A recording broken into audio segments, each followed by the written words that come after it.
Welcome to the Celebration of You. I'm your host, Holly Dowling. I'm thrilled to share with you incredible people from all over the world who are living and leading extraordinary lives.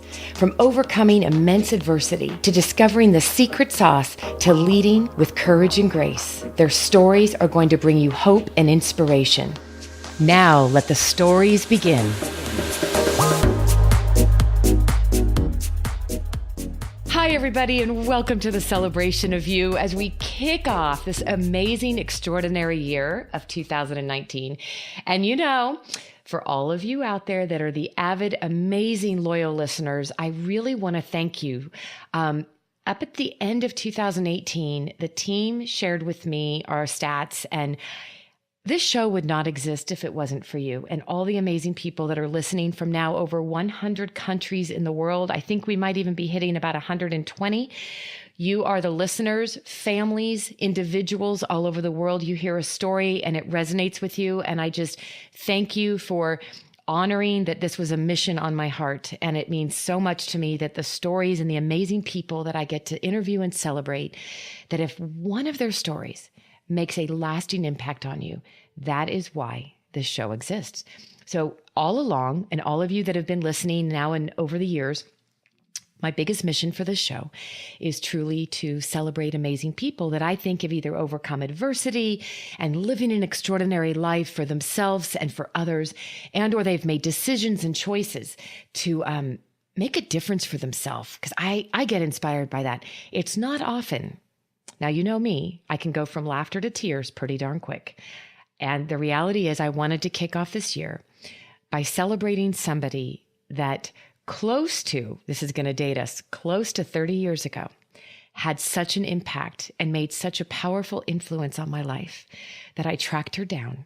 And today I get to introduce you to a woman, and there's not a lot of women in my lifetime that I can say believed in me when I didn't believe in myself, encouraged me and supported me at some of the toughest times of my life. And you, my love, may I introduce and celebrate the incredible Anne Torline. Hi, Anne. Hi, Holly. I'm getting emotional just introducing you.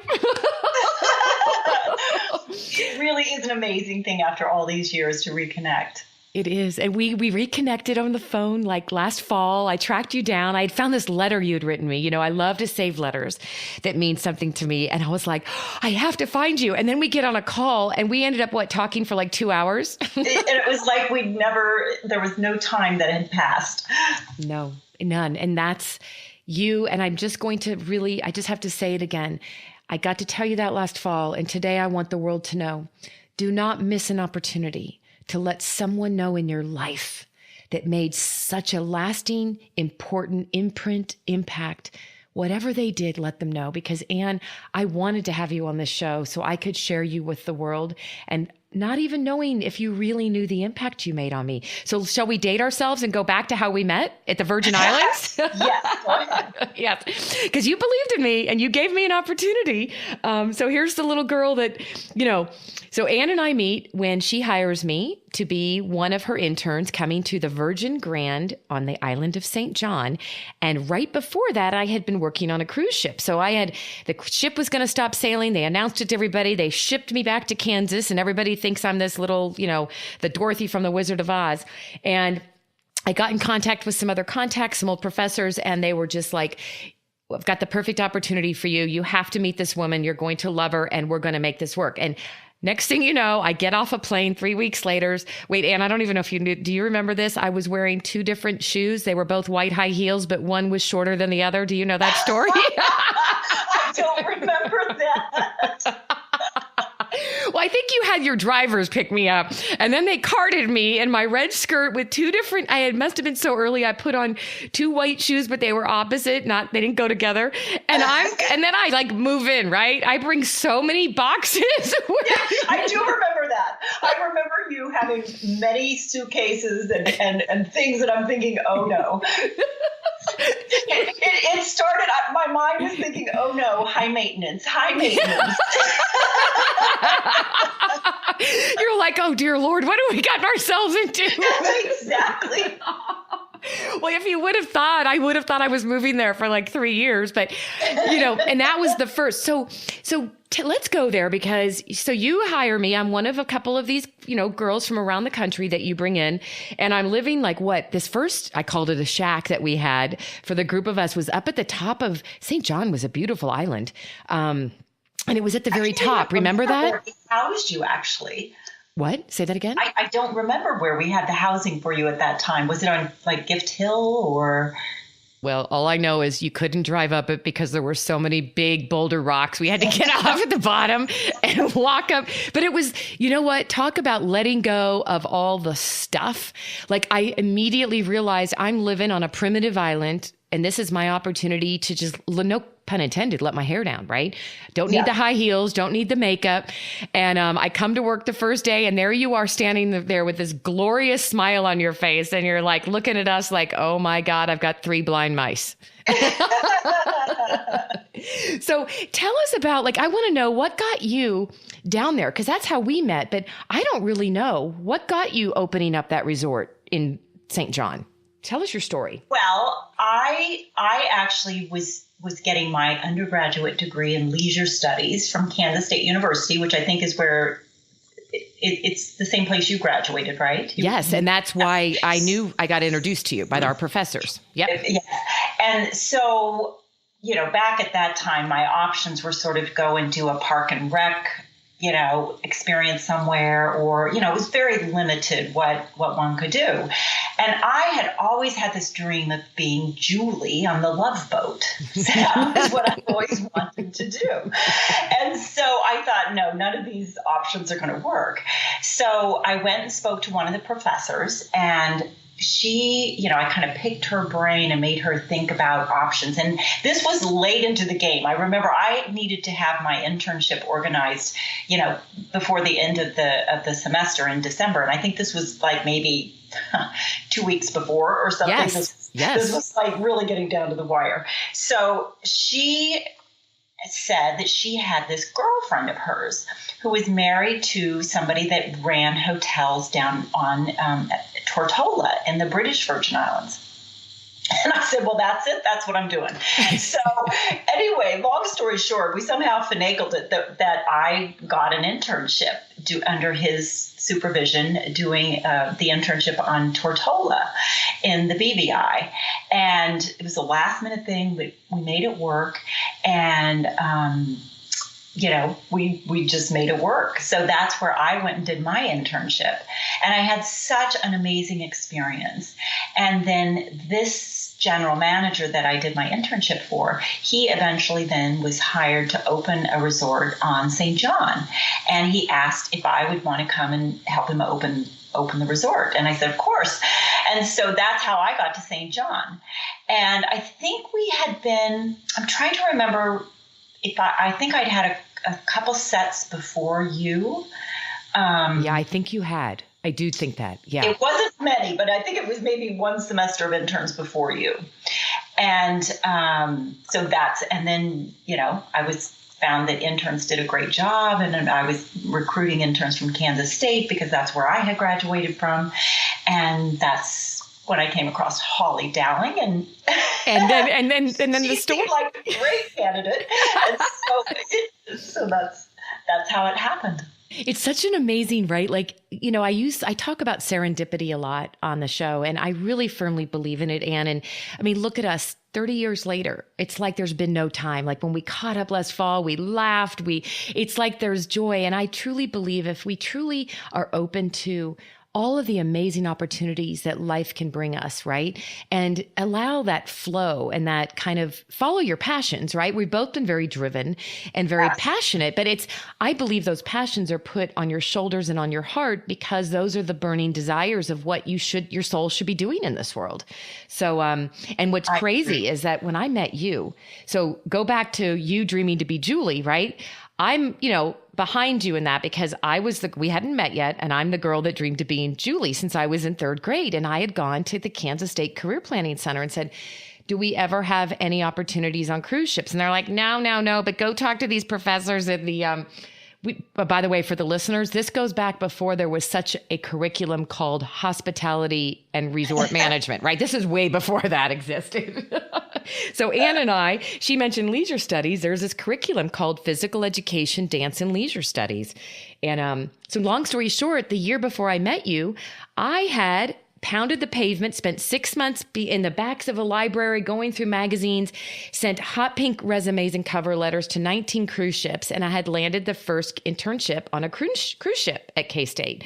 So I go do the cruise ship thing, right? And they announce on January 3rd that the ship's going to stop sailing because it was in Tahiti. The government was making it too difficult, putting too many tariffs. So they're shipping everybody back. I mean, the workers, the crew, the staff, right?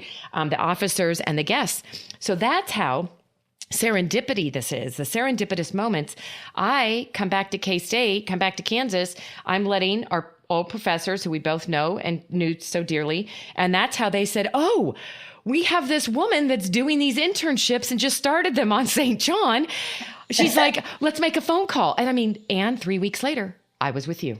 There you go. Oh, meant to be. I love it. And you went on to do, so let's talk about your you've had some amazing opportunities in the hospitality and resort industry. So you went on to do, let's brag a little bit. Tell us about a couple of the resorts you've opened over the years, and let's go there for a minute. Tell me about that. Well, I've opened 2 resorts from ground up, one being the Virgin Grand Beach Hotel, which is where Holly did her internship. And it was an amazing experience because it really was from the dirt up.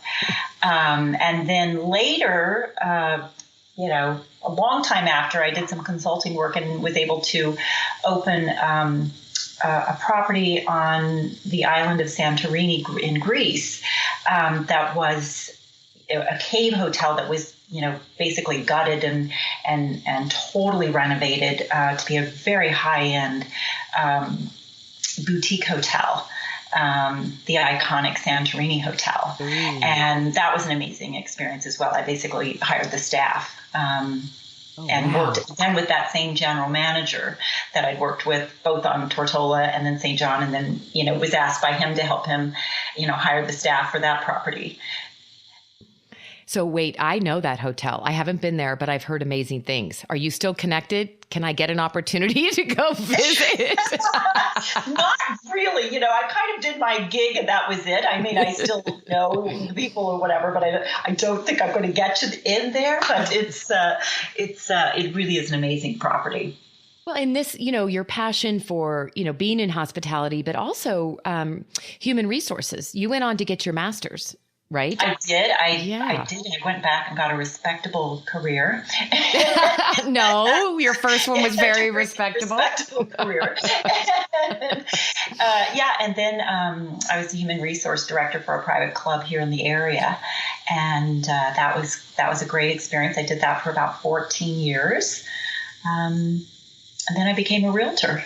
Which is where the story really lies, because I love the fact that you've taken, and you did so many of these things you're passionate about. You've always been very driven, right? And very goal oriented.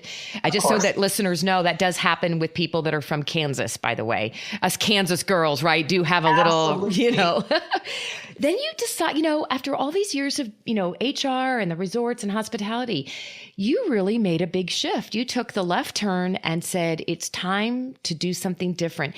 And I want you to share with us and for everyone out there, was there fear in making that choice? Did you make a plan? How did you decide that's what you wanted to do? I love to hear these stories because they inspire us that it's never too late to dream again. Well, it was a combination of things. I really, HR was great while I did it, but my personality type is not really that of, I kind of like to be like the rule breaker, not the person that has to constantly just say it. Setting and monitoring the rules. It's kind of contrary to my personality, actually, and I found it to be very tiresome because I was like, I'm tired of being the person that has to always, get thrown under the bus and be the, police sergeant kind of thing. And I've always loved architecture and homes and interior design and, all of it. I really always loved it. And so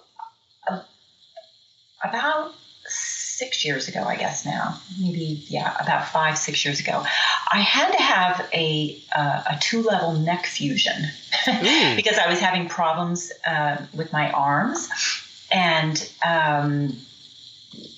it was affecting my ability to use the computer and blah, blah, blah, blah. How did you feel, by the way, and I'm sorry to interrupt, but I'm just sitting here because I did not realize this. How did you come to figure that out? What was, Well, actually, before I went to open the hotel on Santorini, and my arms just were not working. They were, like freezing up kind of thing, cramping and whatever. And I figured I had carpal tunnel. Yeah. So I went to the doctor and said, I think I have carpal tunnel, check me out, whatever. And I didn't have any of the symptoms of that. It was very odd. And so, the doctor, I remember him saying to me, do you have any kind of a neck problem? And I thought, oh, I always have had neck pain. And, I remember going to a chiropractor and he's like, ooh, when they took an x-ray, like, ooh, doesn't your neck hurt? I'm like, yeah, my neck kind of always hurt because when I was a kid, I dove into a river and, probably should have been paralyzed, but oh my. I just always had a neck problem. But, you kind of think, well, my neck always hurts. I didn't really think too much about it. And then so the doctor said, yeah, you kind of really have a problem. So I had 2 discs that were pressing on my, on nerves that were causing me to not be able to use my arms, basically. And it was very scary because I thought, oh my goodness, this wasn't really what I had in the plan here to have a neck fusion, neck surgery. So I tried to do any kind of, rehabilitation and therapy and whatever. But basically after 2 years of that, it just wasn't going to work. So I said, all right, this is what we got to do. So I ended up having the surgery. But I remember after the surgery, the doctor said to me, he said, Anne, you really got to think about your career because sitting behind a desk all day long is really not what you should be doing, Interesting. For this. And you know what? I'm going to just really take this advice. And so I said, I always wanted to be a realtor. And I thought I'm just going to do it. And so that's what I did. And that's a huge leap, like in a whole different direction. I mean, you went from HR director and manager, right, to I'm going to have my own business. So you went from corporate to entrepreneur, which that in itself, there's a lot of people that dream of doing it, Anne, but they're too afraid to do it. Right. Well, and rightfully so. You go from having a salary and benefits and, the cushion of some stability and things to having, you're totally on your own and in a very, very competitive environment where I live. Yeah. So very scary, but, you just at some point you say, well, whatever, I'm just going to do it. So what advice, and I want to talk about where you're at because people that are listening are all over the world. And this is a big vacation home area as well. But Anne, take me back, when you think about these last 6 years, and maybe there was something pivotal. Maybe you just thought about, right, it's not worth looking back. What advice would you give to anybody, woman or male, anybody out there that's thinking about taking a big leap from the corporate world and pursuing their dream of doing something on their own? What advice would you give us? Well, I think it's even more than that, Holly. I think, because I was looking at, I probably could be disabled if I wanted to be, if that makes sense. I probably could have gone down that road. But I think you've got to just say to yourself, I'm not going to go down that road. Mm-hmm. And what can I do? And pull yourself out of it. And that's where I was at. It was more than a choice of going from corporate to being a realtor. It was am I going to allow myself to be disabled and not able to work, or am I going to do something about it and figure out what I can do? And that was, where I had to make that choice. And then once you make that choice, you really, along the way, there's so many times where you could say, oh, I have an excuse for not being able to be successful. And at the end of the day, you're the one that's going to suffer from whatever choice you make. So I've just taken the mindset that it's not a choice. I have to be successful. So I just have to figure out how to do it. And I am smiling with my eyes closed as I'm listening to you. And because everybody that knows me and I'm out there with this show and everything else, I have a mantra I swear by, and it's, I choose to not live in woe is me, it's wow is me.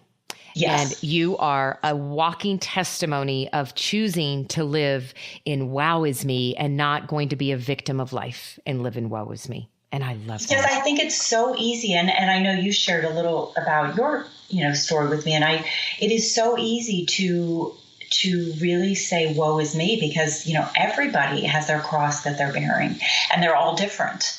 And, if we get so down on what it is, you're never going to make it. So you just really have to say, we've all got them. Some are bigger than others. Some are heavier than others, but we all have them, and we just have to do our best with it. Yeah. Yeah. And you did it. And I love that we get to this is just 6 years. This isn't like something that happened 20 years ago. This is 6 years. I mean, 6 years has flown by for you, I bet. So tell everybody, you've really created yourself a niche too in the real estate industry, but you're in Florida. Tell us all about where you are and what you're loving about what you're doing and your niche you've created. Well, it's a work in progress. The real estate business here in Florida is extremely competitive. It's very hard to break into, and at our age, it's, you're starting a career totally over again. So it is very, very challenging. But I, just have worked really hard, and I really looked at the business and I said to myself, I've got to figure out a way to differentiate myself from everybody else, because I'm not 20 and I haven't been doing this for 30 years, and it's very, very hard to break into this business here. So what I found is that there was a need for a person, for agents that would go a step beyond what everybody else is doing. And I had several buyers that were looking for a specific type of property that wasn't listed. We couldn't, they weren't happy with what was on the market. So I said to myself, all right, well, I'll just go find the house. I love that. I'm sure there's people out there wanting to sell their house that, or thinking about it, so let me just beat them to the punch. So I, and that's one of my specialties. And it's, again, it's a work in progress, but it is what I enjoy doing. And that is finding, the perfect house for somebody, even if it's not listed, and doing private sales and reaching out to the owner directly and, facilitating a transaction with a buyer that's looking for a very unique, specific type of house and making it happen. I love this because I'm having the best visual, and I'm smiling too, because I can so see you doing this. You just go make things happen, but you're knocking on doors and ringing doorbells and banging on people's private gates, right? It's Bugsy, right? Totally. And the best part is it's I want people to take this with the light that I'm saying this, but everything's for sale, right? If somebody came to my door, like Steve and I were just talking about this, I'm like, I'm not aggressively thinking about selling the house, but if somebody came, the market's hot, and just said, I have a buyer that's really wanting this area for whatever reason, this type of house. Heck, let's talk. Right? Yeah, that's right. And the worst thing that can happen is, it doesn't work out, but why not have a conversation? And that is what I love. I mean, this is the person when I think about the influence you had on me, that is the energy you bring to the world. And that's the way you always, to me, you were one of the few people in my life when people say, did you have anybody you ever looked up to? And sadly, I don't really have a lot of those. And I say that with love, but it's not like there's that many people in my lifetime that I felt like embodied the way I chose to want to live, or dream big, not live in a box. Right. And maybe this goes back to when we were little girls, and we were probably the little girls like I was in third grade watching Love Boat and saying, I'm going to go do that someday. Like you, right? You made a dream happen. And I wanted people to hear this because you've created yourself, not just being in real estate, but you've found a way to get out of the box of doing things traditionally to create a wonderful business, and it's working for you. And you've got some very high-end clients, may we add. Right, my friend? Well, I have a couple, working on more, but yes. All right. So for anybody listening, if they're looking or know somebody that's looking, tell us exactly the area you specialize in and what part of Florida and how people can get in touch with you. Okay. My market is primarily in Palm Beach, sort of from Palm Beach to Jupiter Island, but I've gone all the way up to Martin County and Vero Beach. Oh, it's along the East Coast. And you can get in touch with me several ways. You could call me, you can email me. What's your email? Tell everybody your email. That would be best. Sure. TorelineRealty@gmail.com. So it's Toreline, TORLINE, realty@gmail.com. Yeah. And you've had people literally that are looking to buy a home and they don't even live there right now. They're contacting you and you're finding them. They're like, this is what we'd love to have. And then you go start knocking on doors and you get somebody to sell their house. And that is what I do, actually. I know. And I just off the door, but I do send the letter. I know. Okay. Well, we'll start with the letter. It's something that's, I want to go back to, and I wanted everybody to hear the story because I firmly believe that it's never too late to dream again. It's never too late to make a shift in the direction you're going and following your passions. And the fact that you chose to not be a victim of life and of a health circumstance, you chose to figure out how to go do something and make a difference and still do what you love and wake up in the morning feeling good. And Anne, go back to it was 1987, 88. I was trying to remember what year this was on St. John. And without going into the depths of this, what I want everybody to know is that when I said at the beginning of the show that Anne is one of those people in my life that whether she knew it or not, she supported me, encouraged me, lifted me up. And it was more what was going on in my personal life that you didn't know about when I first came on board. Absolutely not. I didn't know because you always had a smile on your face and you would never know. And I chose that, as we all do, right? And yet you gave me a really safe place. You believed in my talents. You gave me an opportunity to do what I was dreaming to do, which is to help open guest services at a resort, right? So it was like all these little dreams happening. And then I felt so safe with you that one day I was able to just start letting the tears flow. And then we stayed in touch, and what was a bad relationship, I was trying to figure out what to do with as I kept moving from islands to islands in my life.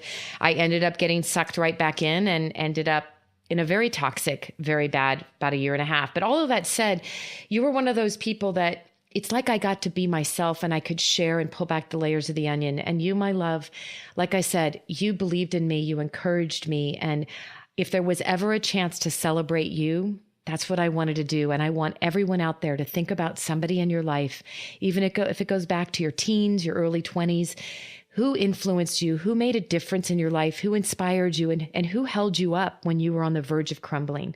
And that is who you were for me, Anne Torline. And this day I've been so excited to tell the world about you. Thank you, Holly. You're welcome. Oh, it means the world to me. And I would tell you that you are probably my most memorable intern. Wait. Is it because of the white high heels? Fun with. Okay, so now we can break down and tell everybody, where was the island that we went a couple times and had so much fun on our weekend getaway? Was that Jost Van Dyke? Virgin Gorda. Oh, Virgin Gorda, yes. Yeah. We went there, if you recall, we went out. Granted, I was your boss. I probably should have never been doing this, but back in the day when it didn't really, you could do whatever. So we went to Virgin Gorda. We had nowhere to stay, and we're like, we'll find somewhere to stay. Now it's carnival time on Virgin Gorda. Everything's booked up. And we head there, have nowhere to stay. And we're thinking, well, we'll just stay on the beach if we have to, right? Yes. Oh my God, I so remember this. I remember this like it was yesterday. Now, I don't remember the details of how we maneuvered our way into getting this yacht that we got to stay on. We had a yacht all to ourselves for the whole weekend. Now, how we did that, I don't remember. Do you? Well, I think we met a few people. I think we hung out at a bar, and then I think we met a few people that were like, oh my gosh, what are you girls doing? We're like, we're just here to have fun. And next thing you know, we've been given a yacht to stay on. And we went to remember those beautiful caves you could snorkel through? And it was, oh yes, the baths. Oh my gosh. Yeah, we had some really fun, crazy weekends, and it was like we became best friends. It wasn't boss and coworker, anything like that. It became best friends. And Anne, oh my God, I don't even remember why we even left. I think we had to get back to work. Yeah, we had to get back to work. And then, if you recall, like 2 weeks later, we got a phone call that we were on the front page of the newspaper. I don't know if you remember that. No, I don't. Oh dear. I thought I'm going to be fired for sure. But man, we had a good time, didn't we? And then you had another intern. Wait, I think this was on Tortola. And this was a girl I had gone to college with. And without bringing up names, she ended up meeting and marrying the heir to, who was it? Was it like the heir to DuPont? Yes. And they had 2 kids. And yes, she was actually from a very small town near where I'm from originally. And she ended up marrying this fellow, and they have 2 kids. And, I saw them years ago and they were doing well. So I think they're still doing well as far as I know. Oh, I love that. And wait, I'm just having another moment as I'm laughing going, I think that's what really kickstarted this flood of interns. All you had to do was say, we had one and she ended up marrying the heir to DuPont. You just never know who you're going to meet. Oh my God, I love it. Well, as we wrap this up, one of the things I love to ask my guests, and it's kind of apropos with you right now because of going back to how my age and our age when we met. But if you were to go back to your early 20s, Anne, maybe 21, 22, 23, somewhere back then, and you were to give your younger 20-year-old self advice based on who you are today, all that you've done in this life's journey so far, what advice would you give your younger self? Wow. I guess I think I would just give myself advice that you really enjoy the good times when you have them. Because you just never, there's always going to be some bad times coming our way. So really, really enjoy the good times. And it's so funny that you just said that as we're both laughing and giggling, going back to a time we can remember in 30 years ago on an island. Yes. Yeah. Oh, I love that. Simple and yet profound. And I think, and you probably agree with this, we're all so busy in life and the hamster wheel of life that we get so caught up in what we have to do that we forgot to just be and have fun. Yeah, and I think it's really so nice to have people like you that reach back out and reconnect. It's just so really touching, that you do this, Holly. It's really great. Well, thank you, my dear. And this was something that has been a mission on my heart to reconnect with you and then to celebrate you. So to everyone listening, may this be your inspiration to go back to someone that, and I'm going to say this, sometimes that person you might find out they're no longer living, let a family member know. Maybe it is an old boss or an old professor, but let somebody know the influence they had on your life. Because if I didn't tell Anne and didn't reach out to her, she may never realize, this little intern, the impact you made in my life. So thank you. Thank you. You're welcome, my friend. We will talk soon. Okay? Okay. Thank you for joining me for another awesome celebration of you. If you were inspired by this story, please share it with your family and friends and hashtag Your Story Matters. I'd love to hear from you, so please leave a comment on iTunes. And absolutely, please come to my website, hollydowling.com. Leave a comment there too, and while you're there, pick up your free gift. Most importantly though, just remember that your life is a gift from God. What you do with it is your gift back.